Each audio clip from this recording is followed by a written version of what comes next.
Hello dear students, welcome back to Pankaj education point. आज 12th class में English prose का second chapter a fellow traveller part 2 लेकर के उपस्थित हुआ हूँ।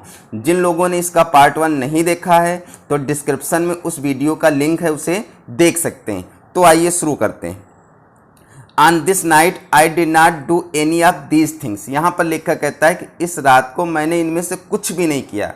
दे did not happen to occur to me. Happen to occur मतलब think of. ये सारी बातें मुझे सूझी ही नहीं।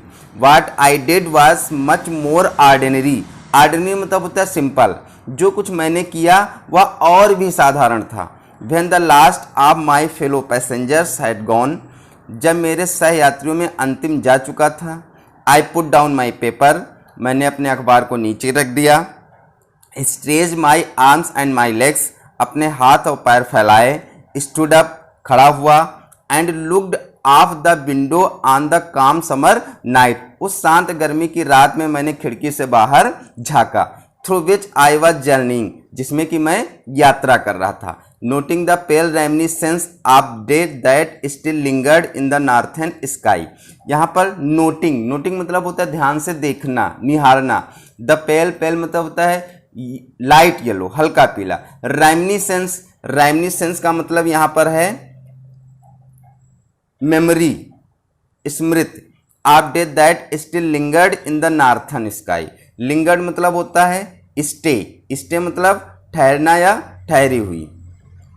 तो noting the pale reminiscence of day that still lingered in the northern sky. तो उस दिन की पीली सी स्मृति को निहारते हुए, जो कि अभी भी उत्तरी आकाश में ठहरी हुई थी, मैंने खिड़की से बाहर झांका। Cross the carriage. रेल के डिब्बे को एक छोर से दूसरे छोर तक गया। मान लीजिए ये डिब्बा है, तो इस छोर से इस छोर तक गया। तो ये क्या है? क्रॉस्ड। तो रेल के डिब्बे में एक छोर से दूसरे छोर तक गया। Looked out of the other window, और दूसरी खिड़की में बाहर झांका। लिट अ सिगरेट, एक सिगरेट जलाई। सैट डाउन, बैठ गया। And began to read again, और फिर से अखबार को पढ़ने लगा। It was then that I became aware of my fellow traveller. यहां पर जो वर्ड है बिकम अवेयर मतलब होता है कम टू नो, पता चला, ज्ञात होना। यह वह समय था जब मुझे अपने सहयात्री के होने का पता चला। He came and sat on my nose. वह आया और मेरी नाक पर बैठ गया। He was one of those wingy, nippy, intrepid insects that we call vaguely mosquitoes. He was one of those wingy मतलब होता है पंखधारी, हैविंग विंग मतलब पंखधारी। निपी मतलब होता है शार्प, तो शार्प मतलब होता है तेज कह सकते हैं, नुकीला कह सकते हैं। इंट्रेपिड मतलब होता है बोल्ड मतलब बहादुर। और ये जो वर्ड है इंसेक्ट मतलब होता है कीड़ा, तो यहां पर he was one of those wingy, nippy, intrepid insects. वह उन पंखधारी, तेज, बहादुर कीड़ों में से एक था। We call vaguely mosquitoes. Vaguely तो होता है स्पष्ट या साधारण भी कह सकते हैं। मॉस्किटोज मतलब मच्छर, जिसको हम साधारणतः मच्छर कहते हैं। I flicked him off my nose. Flicked मतलब होता है उड़ा देना, भगा देना। I flicked him off my nose, मैंने उसको अपनी नाक से उड़ा दिया। And he made a tour of the compartment. Tour मतलब होता है भ्रमण करना। कंपार्टमेंट मतलब होता है रेलगाड़ी का डिब्बा। And he made a tour of the compartment, उसने रेल के डिब्बे में एक भ्रमण किया। Investigated it's 3 dimensions. यहां पर ध्यान दें, इन्वेस्टिगेटेड इसका मतलब होता है निरीक्षण करना। डायमेंशंस बोलते हैं बीमा को। जैसे मान लीजिए ये रेलगाड़ी का डिब्बा है, तो इसके 3 डायमेंशंस मतलब एक ये लंबाई, एक ये चौड़ाई, और एक जो इसी में ऊंचाई होती। तो लंबाई, चौड़ाई और ऊंचाई, ये इसकी क्या है? 3 बीमाएं। तो इन्वेस्टिगेटेड इस 3 डायमेंशंस, उसके तीनों बीमाओं का उसने निरीक्षण किया। मतलब क्या है कि पहले लंबाई में उड़ा, फिर चौड़ाई में, उसके बाद पूरी ऊंचाई में उड़ा। इस तरह से उसने तीनों विमाओं का निरीक्षण किया। विजिटेड ईच विंडो, प्रत्येक खिड़की तक गया।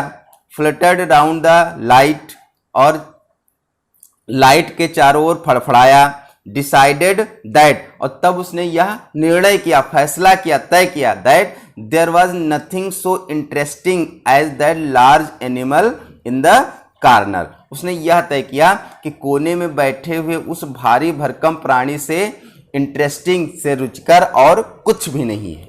यहाँ पर लार्ज एनिमल लेखक को कहा गया है कि कोने में बैठे हुए उस भारी भरकम प्राणी से इंटरेस्टिंग, रुचिकर और कुछ नहीं है।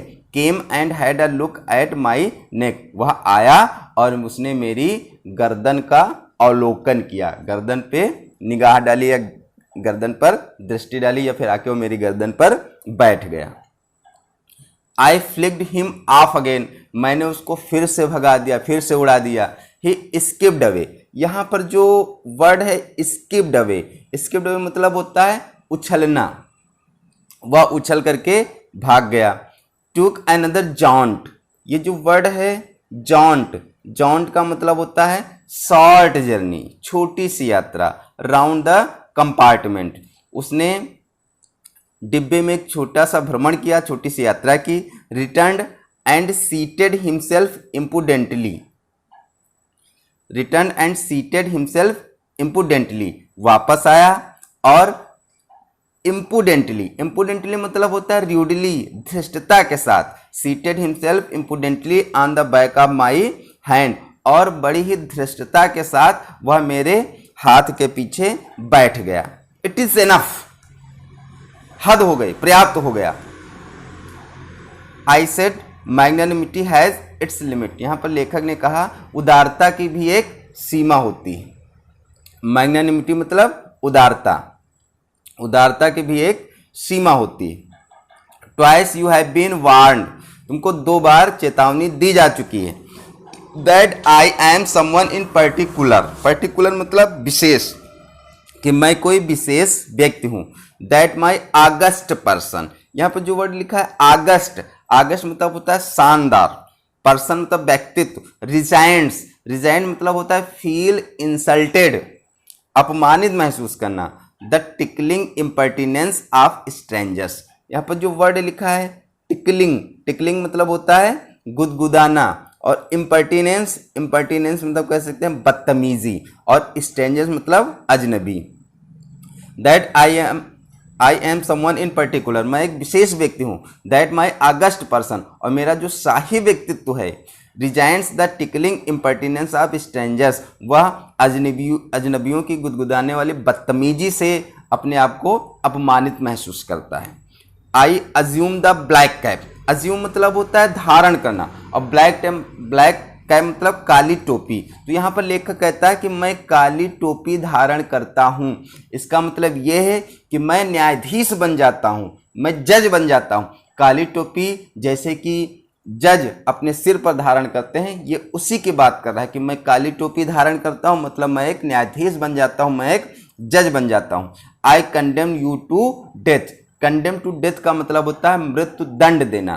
तो I condemn you to death, मैं तुमको मृत्यु दंड देता हूँ। जस्टिस डिमांड्स इट, न्याय की यही मांग है। And the court awards it, और कोर्ट इसको प्रदान करता है, न्यायालय इसको प्रदान करता है। The counts against you are many, यहाँ पर काउंट्स, काउंट्स का मतलब है चार्जेज, और चार्जेज मतलब होता है आरोप, चार्जेज मतलब आरोप। तो यहाँ पर काउंट का मतलब है आरोप। The counts against you are many, आपके खिलाफ बहुत सारे चार्जेज हैं, आपके खिलाफ बहुत सारे आरोप हैं। यू आर अ वाइग्रेंट, वाइग्रेंट मतलब होता है आवारा, तुम एक आवारा हो। You are a public nuisance, public nuisance मतलब होता है जनता को कष्ट देने वाला, गैर कानूनी कार्यों से जनता को परेशान करने वाला। तो you are a public nuisance मतलब आप जनता को कष्ट देते हो, कष्ट देने वाले हो। You are travelling without a ticket, और अगला आरोप क्या है कि तुम बिना टिकट के यात्रा कर रहे हो। You have no meat coupon, और तुम्हारे पास कोई मीट कूपन भी नहीं है। मीट कूपन एक प्रकार का राशन कार्ड होता है। जब फर्स्ट वर्ल्ड वार चल रहा था तो इंग्लैंड में नागरिकों को एक मीट कूपन उपलब्ध कराया गया था। मीट कूपन से उनको राशन, दाल, चीनी और मीट, ये सारी आवश्यक चीज़ें मिलती थी। तो यहाँ पर मीट कूपन कह सकते हैं कि ये जो मच्छर है वो क्या कर रहा था, लोगों का खून चूस रहा था, लोगों का मतलब ब्लड सकिंग कर रहा था। तो यहाँ पर लेखक क्या कर रहा था कि तुम्हारे पास उसका कोई राशन कार्ड भी नहीं है, तुम लोगों का खून चूसते हो, उसका तुम्हारे पास कोई राशन कार्ड भी नहीं है, ये कह रहा है। For these and many other misdemeanours you are about to die. तो इन आरोपों के लिए और अन्य गैर कानूनी कार्यों के लिए you are about to die, तुम मरने वाले हो। मिसडेमिनर्स मतलब होता है illegal work. I struck a swift lethal blow with my right hand. Struck मतलब होता है प्रहार करना, स्विफ्ट मतलब होता है तेज, लेथल मतलब होता है डेडली, घातक। विथ माई राइट हैंड, मैंने अपने दाहिने हाथ से एक बहुत तेज घातक प्रहार किया। He dodge the attack with an insolent ease that humiliated me. यहाँ पर जो वर्ड है डॉज्ड, डॉज हम कह सकते हैं चकमा देना या चतुराई से बच जाना। N insolent, insolent the insulting manner, और ये जो लिखा है ह्यूमिलिएटेड मतलब अपमानित करना। तो वह मेरे अटैक से चतुराई पूर्वक बच गया या फिर वो मुझे चकमा दे गया और मुझे अपमानित कर दिया या फिर मैंने अपमानित महसूस किया। My personal vanity was aroused. यहाँ पर जो वैनिटी है, वैनिटी मतलब कह सकते हैं गर्व या स्वाभिमान। मेरा जो व्यक्तिगत स्वाभिमान था वो उठ गया। I lunged at him with my hand with my paper. ये जो लंज्ड है इसका मतलब होता है झपटा मारना, झपटा मारना। I lunge at him with my hand with my paper, मैंने पेपर को हाथ में लेकर उसके ऊपर झपट्टा मारा। I jumped on the seat, मैं अपनी सीट से उछला कूदा।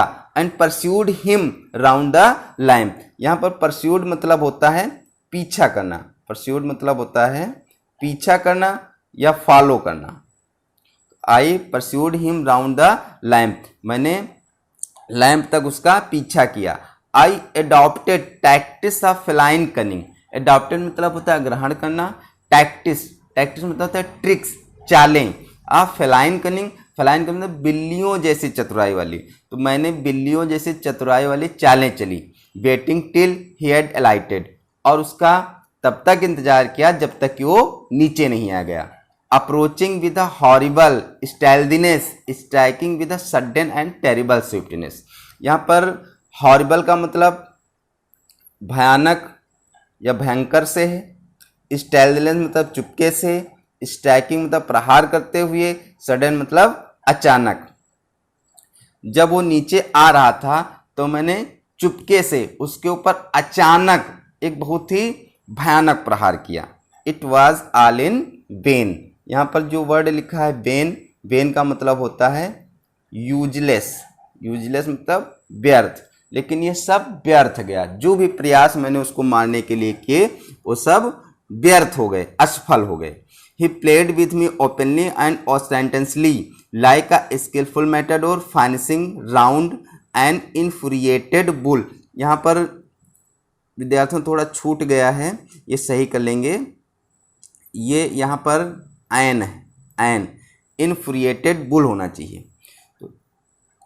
He played with me openly and ostensibly like a skillful matador finishing round an infuriated bull। तो यहाँ पर skillful मतलब होता है एक्सपर्ट, और जो ये वर्ड लिखा है मैटाडोर, मैटाडोर उस योद्धा को कहते हैं जो सांड से लड़ाई करता है, सांड से लड़ाई करने वाला योद्धा। फाइनिशिंग मतलब कह सकते हैं कि आर्टफुल, कलात्मक तरीके से। इन्फ्uriated मतलब क्रोधित, और बुल मतलब होता है सांड। वह बिल्कुल उसी तरीके से मेरे साथ खुलेआम खेल रहा था जैसे कि एक सांड से लड़ने वाला योद्धा कलात्मक तरीके से एक क्रोधित सांड के साथ लड़ाई करता है। इट वॉज ऑब्वियस, ऑब्वियस मतलब होता है क्लियर, यह स्पष्ट था। That he was enjoying himself, क्यों क्या कर रहा था, आनंद ले रहा था। That is as far this that he had disturb my repose. Disturb मतलब होता है बाधा पहुंचाना और रिपोज मतलब आराम, और इसी पर्पज से, इसीलिए उसने मेरे आराम में बाधा पहुंचाई थी। He wanted a little sport, वह थोड़ा खेल चाहता था। And what sport lying being chase, chase मतलब होता है पीछा करना। बाय दिस ह्यूज, ह्यूज मतलब विशाल, लंबरिंग विंड मिल, लंबरिंग मतलब लंबी पवन चक्की, ऑफ अ क्रिएचर, और क्रिएचर मतलब प्राणी। वह एक थोड़ा सा खेल चाहता था और एक भारी भरकम विशाल पवन चक्की की तरह प्राणी का पीछा करने से अच्छा खेल क्या हो सकता है। Who tasted so good, जिसका स्वाद इतना अच्छा था, जो इतना अच्छा लगता था। And seemed so helpless and so stupid, और बहुत ही असहाय और मूर्ख प्रतीत होता था। उस व्यक्ति का पीछा करने से अतिरिक्त और अच्छा खेल क्या हो सकता है। I began to enter into the spirit of the fellow, मैंने अपने सहयात्री के आत्मा में प्रवेश करना शुरू कर दिया। आत्मा में प्रवेश करना शुरू कर दिया, इसका मतलब है कि मैं उसके बारे में महसूस करने लगा, मैं उसके बारे में और अधिक जानने लगा। He was no longer a mere insect, insect मतलब होता है कीड़ा, वह केवल एक कीड़ा ही नहीं था। ही वॉज डेवलपिंग, यहाँ पर वाज है, वाज कर लेंगे, वार्ड लिख गया है was. He was developing into a personality and intelligence that challenge the possession of the compartment with me on equal terms. He was developing into a personality, वह एक महत्वपूर्ण व्यक्तित्व में, एंड इंटेलिजेंस एक बुद्धिमान जीव में विकसित हो रहा था। दैट चैलेंज्ड, चैलेंज मतलब होता है चुनौती देना। द पोजेशन, पोजेशन मतलब होता है अधिकार, कंपार्टमेंट में रेलगाड़ी का डिब्बा, इक्वल टू मतलब बराबरी का, मतलब जिसने मुझे उस रेलगाड़ी के डिब्बे में बराबरी के अधिकार पर चुनौती दी थी। I felt my heart was warming towards him, मैंने महसूस किया कि मेरा जो हृदय था उसकी तरफ पिघल रहा था। And the sense of superiority, superiority मतलब होता है श्रेष्ठता, और मेरी जो श्रेष्ठता की भावना थी वो फेडिंग हो रही थी, फेडिंग मतलब गायब हो रही थी, कम पड़ रही थी। How could I feel superior to a creature who was so manifestly my master into the only competition in which we had engaged. How could I feel superior a creature, मैं उस प्राणी से अपने आप को superior कैसे समझता। Who was so manifestly, manifestly मतलब है clearly, clearly मतलब स्पष्ट रूप से। Who was so manifestly my master in the only competition in which we had engaged, engaged मतलब व्यस्त होना, जो एक प्रतियोगिता में मेरा मालिक बन गया था, स्पष्ट रूप से मेरा मालिक बन गया था, जिसमें हम अभी तक व्यस्त थे। तो मैं उस प्राणी से अपने आप को सुपीरियर कैसे समझूं। Why not be magnanimous, magnanimous again, magnanimous मतलब होता है उदार, मैं फिर से क्यों ना उदार बन जाऊं, मतलब मैं इस प्राणी के प्रति, मैं मच्छर के प्रति क्यों ना उदार बन जाऊं। अब इसका जो शेष पार्ट है मैं पार्ट 3 में लेकर के आऊँगा। तब तक के लिए थैंक्स।